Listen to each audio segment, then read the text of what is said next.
इतनी परेशानियां आई, आज हम कामयाब हैं। लेकिन अपनी कामयाबी बताने से पहले एक घटना बता देते हैं। एक हिंदुस्तान में व्यक्ति हैं जिनको कहा जाता है सदी का महानायक। सब लोग जानते हैं उनका नाम क्या है? उनका नाम अमिताभ बच्चन। अमिताभ बच्चन के बारे में सब लोग जानते हैं। ये 1980 की बात है। 1980 में लगातार उनकी 3-4 फिल्में सुपर हिट हुई। उस समय रेडियो केवल था, टीवी नहीं था। रेडियो और पेपर में हम लोग पढ़ते थे। और रेडियो में उस समय रेडियो लोकप्रिय था बीबीसी। और उस समय बीबीसी के एक रिपोर्टर होते थे जिनका नाम था मार्क टूनी। इंडिया में वो प्रमुख थे, हिंदी सर्विस के प्रमुख थे। रहने वाले थे लंदन के, लेकिन हिंदी बहुत अच्छा बोलते थे। उन्होंने हिंदुस्तान में ही शादी की, हिंदुस्तान में ही बस गए। वो अमिताभ बच्चन का इंटरव्यू ले रहे थे। दीवार, जंजीर और कसमें वादे 3 पिक्चर लगातार अमिताभ बच्चन की हिट हुई थी। अमिताभ बच्चन का इंटरव्यू ले रहे थे और इंटरव्यू लेते लेते मार्क टूनी ने पूछा अमिताभ बच्चन से कि मिस्टर बच्चन, कैसा लग रहा है आपको रातों रात सुपरस्टार बनकर? ठीक से ध्यान दीजिएगा। अमिताभ बच्चन से मार्क टूनी ने पूछा था कि मिस्टर बच्चन, कैसा लग रहा है आपको रातों रात सुपरस्टार बनकर? अमिताभ बच्चन ने जवाब दिया था कि मिस्टर टूली, अमिताभ बच्चन को रातों रात सुपरस्टार बनने में केवल 20 साल लगे। अमिताभ बच्चन का जवाब था कि मिस्टर टूली, अमिताभ बच्चन को सुपरस्टार बनने में केवल 20 साल लगे हैं। मतलब समझे आप लोग? आज आपके सामने ये आदमी जैसा दिखाई दे रहा है, इसके पीछे की कहानी क्या है, इसके पीछे का मेहनत क्या है, इसके पीछे का संघर्ष क्या है, इसके पीछे का सपना क्या है, इसके पीछे का विजन क्या है। अगर यह अगले 1 घंटा में आप समझ गए तो हो सकता है कि अगले साल इस तरह की कोई मीटिंग हो तो आप स्टेज पर हो, आपके हाथों में माइक हो और हम पीछे बैठकर कभी ताली बजा रहे होंगे।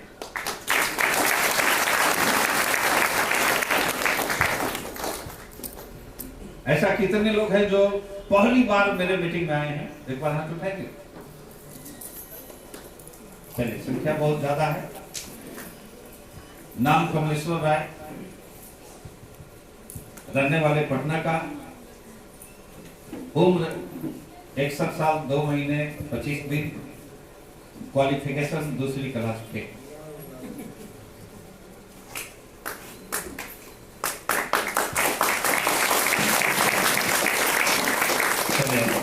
मतलब आप लोगों को अच्छा लगा हम 2री क्लास के हैं, इसीलिए ताली आप लोगों ने बजाई। दोस्तों, एक चीज बता दूं कि मैं इस स्टेज से जो भी बोलूंगा एकदम सच बोलूंगा, लेकिन मेरी कोई बात आपको सच समझ में नहीं आएगी। किसी को लगता है कि 2री क्लास फेल है, किसी को लगता है कि मेरी एज 61 साल है, नहीं लगता है, लेकिन ये सच्चाई है। जब हम 2री क्लास में थे तो मेरे इस दाहिने हाथ में करंट लग जाता है और करंट लगने के बाद अगले 25 साल तक ये हाथ काम नहीं करता था। खूब इलाज होने के बाद हाथ कटने से तो बच गया, लेकिन रिजल्ट ऐसा रहा कि आज मैं अपने हाथ से अपना नाम लिखने के सिवा और कुछ लिख नहीं सकता। एक लाइन भी लिखने की बात हो तो लिख नहीं सकते। अगर अपना नाम भी मैं दोबारा लिखता हूं तो हूबहू नहीं लिख पाते हैं। 25 साल की उम्र हुई, घर वालों को लगा कि 25 साल की उम्र हो गया, पढ़ा लिखा है नहीं, हाथ काम करता नहीं है, इसकी शादी कैसे होगी?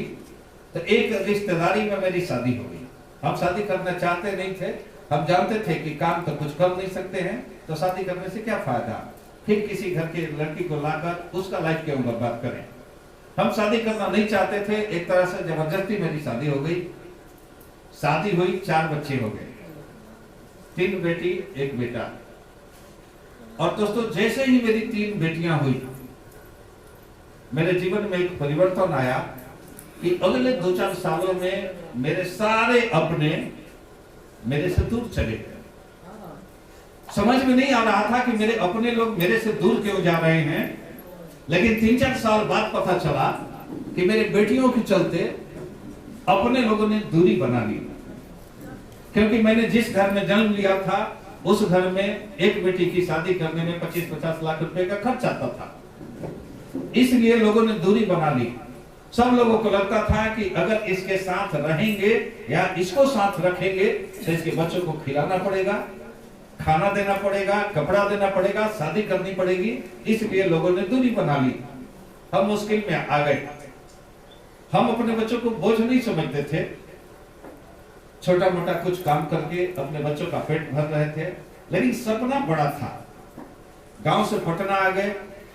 पटना आए तो बड़े भाई बैंक मैनेजर थे, वो गए थे बैंक, उनके घर में आए तो बड़ी भाभी ने रूम में जगह नहीं दी। 3 रूम का फ्लैट था, बरामदे में हम लोगों को जगह मिली। 4 बच्चे थे, पत्नी और हम। बरामदे में चटाई बिछाया गया और वहीं बैठे हम लोग। खाना पीना मिल गया। खाना पीना इसलिए मिल गया था कि भाभी को पता नहीं था कि हम लोग परमानेंट के लिए पटना है। उनको लगता था कि घूमने आया होगा, कुछ काम से आया होगा, 1-2 दिन में चला जाएगा। लेकिन 8 बजे हमने बताया कि अब यहीं रहना है और पटना में कुछ काम करना है। बड़े भाई आए, रूम में गए। भाभी पता नहीं क्या उनसे बात की, बोली। बड़े भाई ने हमको बुलाकर कहा कि आगे का क्या प्लान है। मैंने कहा पटना में रहकर कुछ काम करना है, ढूंढेंगे। उन्होंने कहा पटना में रहना है तो अपना व्यवस्था कर लो। हमने कहा कि वही तो चाहते हैं, उसी पर बात करनी थी आपसे कि व्यवस्था कर दें। पिताजी का बनाया हुआ मकान है, 6 फ्लैट है, 5 भाई हैं, 1 फ्लैट मेरे को खाली कराकर दे दीजिए। उन्होंने एक लाइन में कहा कि इस घर में तुम्हारा कुछ नहीं है। जैसे ही उन्होंने कहा कि इस घर में तुम्हारा कुछ नहीं है, हमने कहा ठीक है, मंजूर है, हमको कुछ नहीं है, लेकिन रहने का तो व्यवस्था कर दीजिए। उन्होंने कहा कि यहाँ नहीं, तुम यहाँ से जाओ, अपना व्यवस्था कर लो। मैंने कहा ठीक है, अगर आपका यही इजाजत है कि हम अपना व्यवस्था खुद कर लें तो कल कर लेंगे। उन्होंने कहा कल नहीं, अभी इस घर से निकलो। मैंने कहा कि भैया कड़ाके की सर्दी है, 22 दिसंबर की रात थी, अभी मैं कहाँ जाऊंगा। मैंने कहा कि आपके सिवा इस पटना में मेरा कौन है, मैं कहाँ जाऊंगा। उन्होंने धीरे से कहा कि इस पटना में मेरे सिवा तुम्हारा कोई नहीं है। मैंने कहा कोई नहीं है। उन्होंने कहा बच्चों को उठाओ, पत्नी को उठाओ, पास में गंगा नदी है, जाकर डूबो। और जैसे ही बड़े भाई ने यह बात कही, बच्चों को लिए घर से निकले, आ गए पटना स्टेशन पर। थोड़ा सा कल्पना करके आप देखेंगे, 22 दिसंबर की रात, कड़ाके की सर्दी, न ओढ़ने के लिए एक चादर, न बिछाने के लिए एक चादर, गोद में बेटा था। कैसे कटी होगी वह रात। कूड़े से, नाली से अखबार, पेपर, प्लास्टिक उठाकर हम लाते थे और उसको जला जला कर कटी थी मेरी ठंड भरी रात। सुबह हुई, एक मित्र के यहाँ गए। मित्र ने देखा, बहुत दिनों के बाद आए थे। उसने कहा क्या समाचार है। हमने कहा समाचार सब ठीक है, बस एक काम करो, तुम्हारे घर हम चाय भी नहीं पिएंगे, खाना भी नहीं खाएंगे, पानी पी सकते हैं। एक काम करो, मेरे लिए कुछ काम का व्यवस्था कर दो। और अपनी सारी कहानी हमने सुना दी। वो नाश्ता कर रहा था और पूछ रहा था कि क्या कर सकते हो। हम कह रहे थे कुछ भी कर सकते हैं। अगले 1 घंटे में उसने 20 बार पूछा कि क्या काम कर सकते हो, और हम कह रहे थे कुछ भी कर सकते हैं। 1 घंटा बाद मेरा मित्र पूछता है कुछ भी का मतलब। हमने कहा भैया कुछ भी का मतलब कि अगर ग्लास प्लेट धोने का काम मिले वो भी कर सकते हैं। वह मेरा मित्र जाता है। शाम को 3 बजे, ढाई 3 बजे जब खाना खाने आता है तो मेरे से कहता है कि मेरे बाइक पर बैठो। मैंने कहा क्या बात है। तो उसने कहा बैठो, तुम्हारे लिए काम ढूंढ दिए। वो बैठाता है अपने बाइक पर और पटना महावीर स्थान के बगल में न्यू मार्केट है, वहां एक कपड़े की दुकान है गीतांजलि बस्ता में, वहां ले जाता है और कहता है कि यही काम करना है।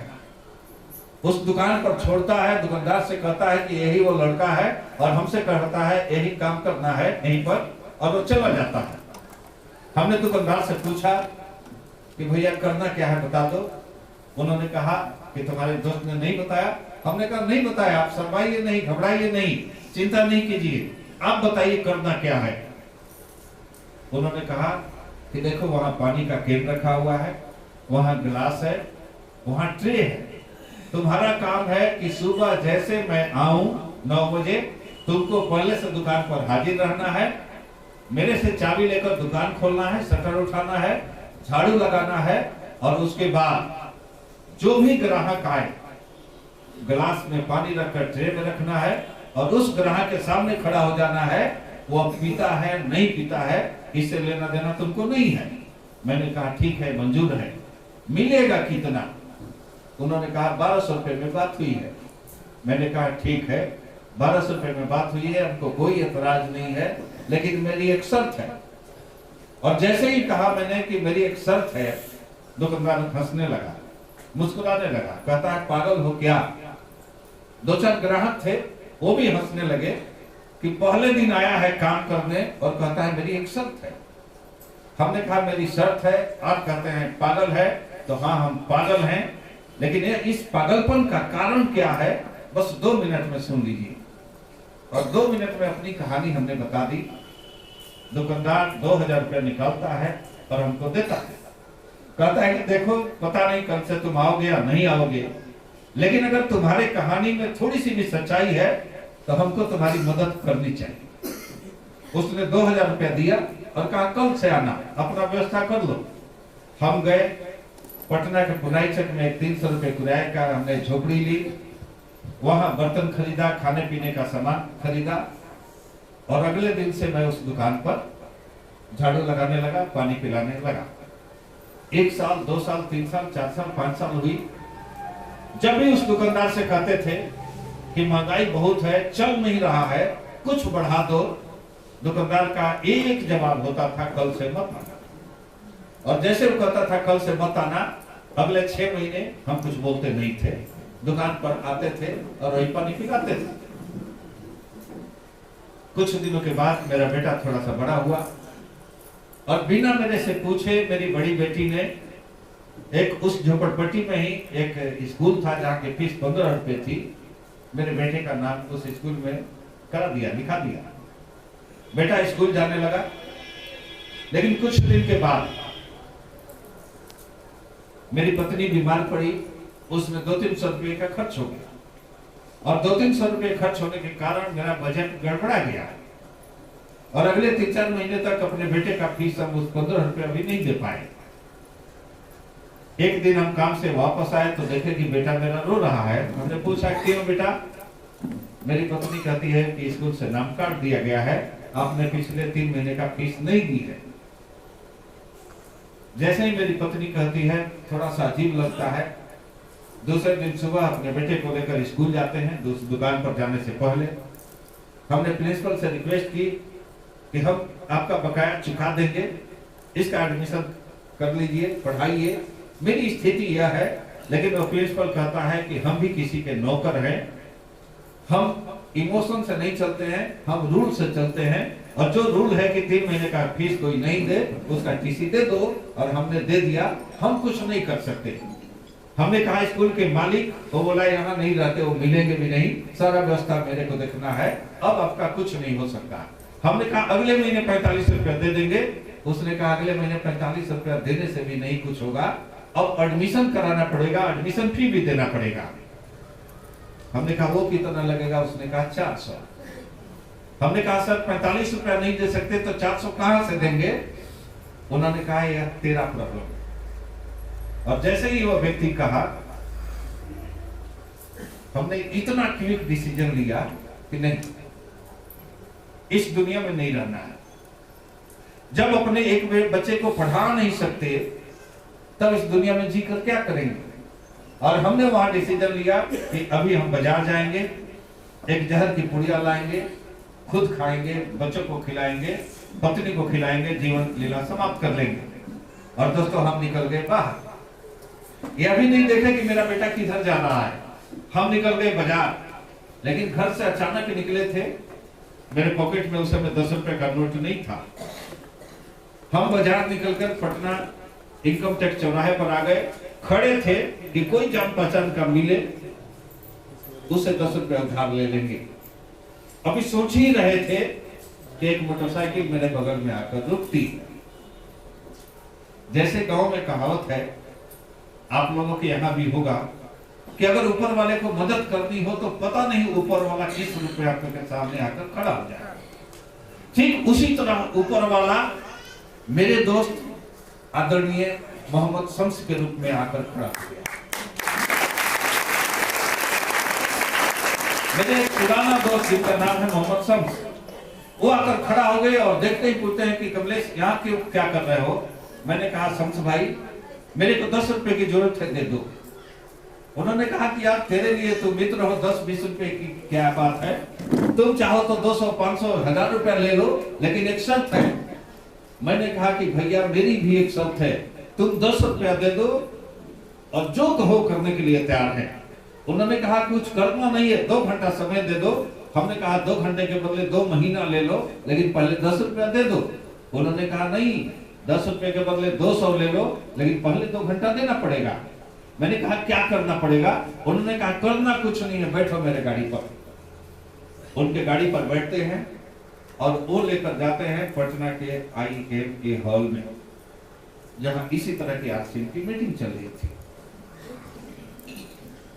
पहली बार एक तरह से जबरदस्ती मेरे को ले गया था।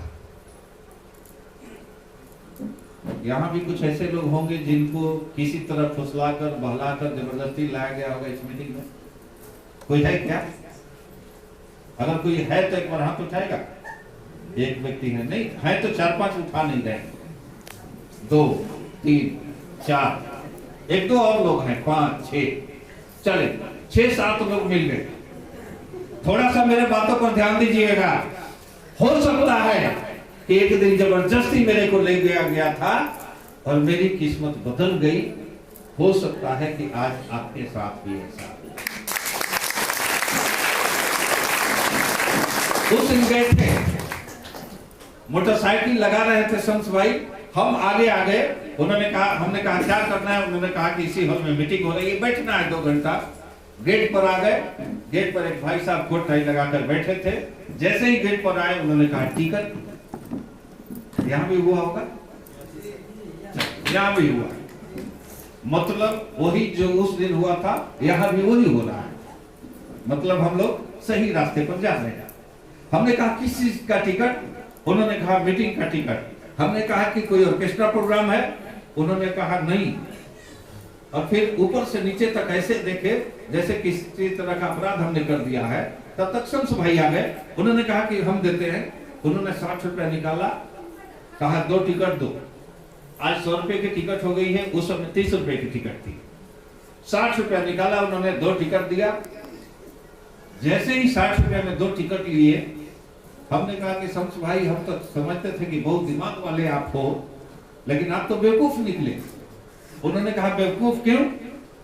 मैंने कहा कि भैया 30 रुपए का आपने मेरे लिए टिकट लिया, अगर 10 रुपया वहीं दे दिए होते तो सॉलिड 20 रुपया आपका बच गया होता। उन्होंने कहा कि कमलेश तुम समझोगे नहीं, अभी थोड़ा देर बाद समझ में आ जाएगा। हमने 30 रुपया का टिकट नहीं खरीदा है, हमने 30 रुपये का बीज खरीदा है। इस बीज को आज लगाएंगे। हो सकता है कि यह बीज एक दिन पौधा बने, हो सकता है कि बीज एक दिन पेड़ बने, और ये भी हो सकता है कि यह बीज एक दिन बहुत बड़ा बगीचा बने, और इस बगीचे का फल हम खाएंगे, मेरे बच्चे खाएंगे, और हो सकता है कि मेरे आने वाली 6 पीढ़ियां भी खाए, फिर भी इसका फल कम न हो। हमने इस कागज के टुकड़े को उलट पुलट कर देखा। हमने कहा कि ये तो कागज का टुकड़ा है, इसमें बीज कहाँ है? उन्होंने कहा कि अभी समझ में नहीं आएगा, चल बैठ। और जबरदस्ती धक्का देकर उन्होंने मीटिंग में बैठा दिया। मीटिंग में जैसे बैठे, मीटिंग स्टार्ट हुआ। एक व्यक्ति आया और कहा कि अब आप लोग खड़े हो जाएं, राष्ट्रगान करेंगे। राष्ट्रगान हुआ। उसके बाद एक व्यक्ति आया और कहा कि इस बिजनेस से पहला दूसरा इनकम किसको किसको आया है। 5-6 लोग आए और किसी ने कहा कि मेरी इनकम 500, किसी ने कहा मेरी इनकम 600, किसी ने कहा मेरी इनकम 400, किसी ने कहा 700।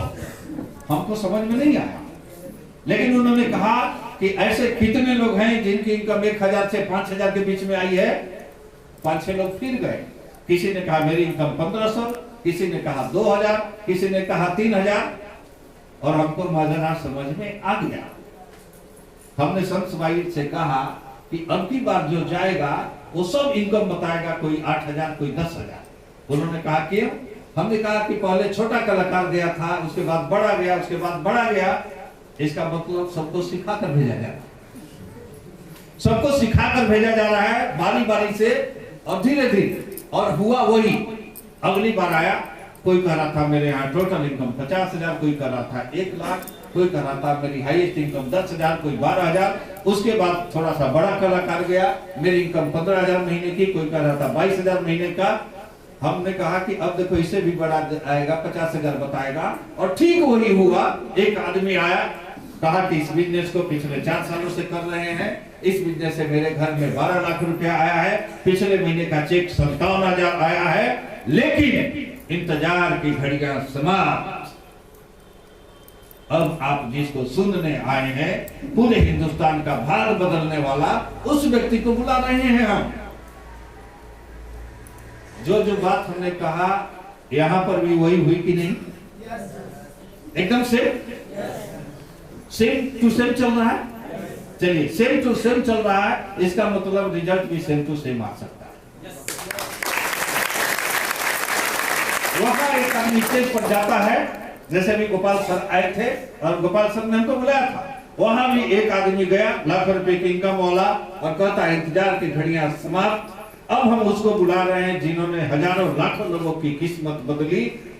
जैसे उन्होंने कहा, सब लोग खड़े हो गए, म्यूजिक बजने लगी, ताली बजाने लगे लोग, डांस करने लगे लोग, सब लग रहा था सीटी बजा रहे थे। एक लौता हम थे जो बैठे हुए थे।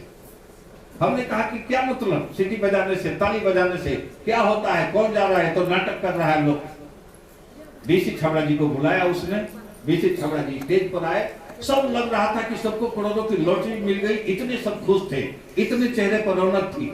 और अकेला हम उदास इसलिए बैठे थे कि अब तो 1.5 घंटे की बात है, 10 रुपया मिलेगा, मेरा काम हो जाएगा। आधा घंटा कट गया।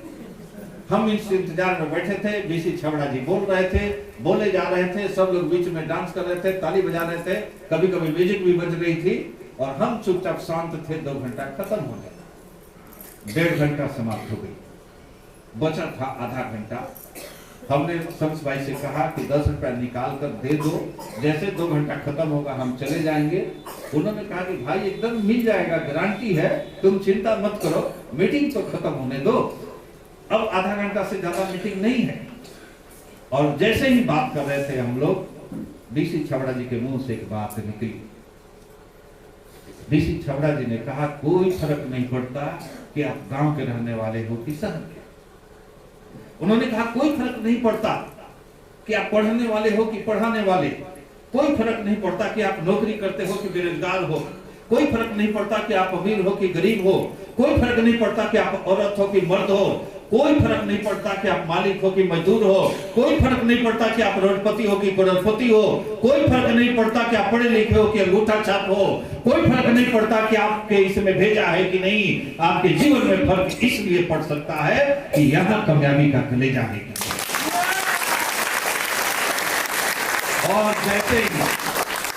और जैसे ही बीसी छाबड़ा जी ने यह बात कही, हमने शम्स भाई का हाथ पकड़ा और हमने कहा कि भैया यह आदमी तो मेरे लिए बोल रहा है। उन्होंने कहा कि लगता है यही कि आपके लिए बोल रहा है, लेकिन यह आदमी आपके लिए नहीं बोल रहा है, यह आदमी सबके लिए बोल रहा है। हमने कहा इस आदमी से मिला सकते हो? उन्होंने कहा कि चलो होटल में मीटिंग बाद मिला देते हैं। मीटिंग बाद हम होटल में गए। पहली बार अपने माता पिता के बाद किसी का पैर हमने छुआ था, तो बीसी छाबड़ा जी का हमने प्रणाम किया और कहा कि सर आशीर्वाद दीजिए कि मेरा भी कुछ कल्याण हो जाए। उन्होंने कहा कि एकदम हो सकता है। मैंने कहा कि सर इस काम में हम कामयाब हो सकते हैं क्या? उन्होंने कहा कि एकदम हो सकते हो।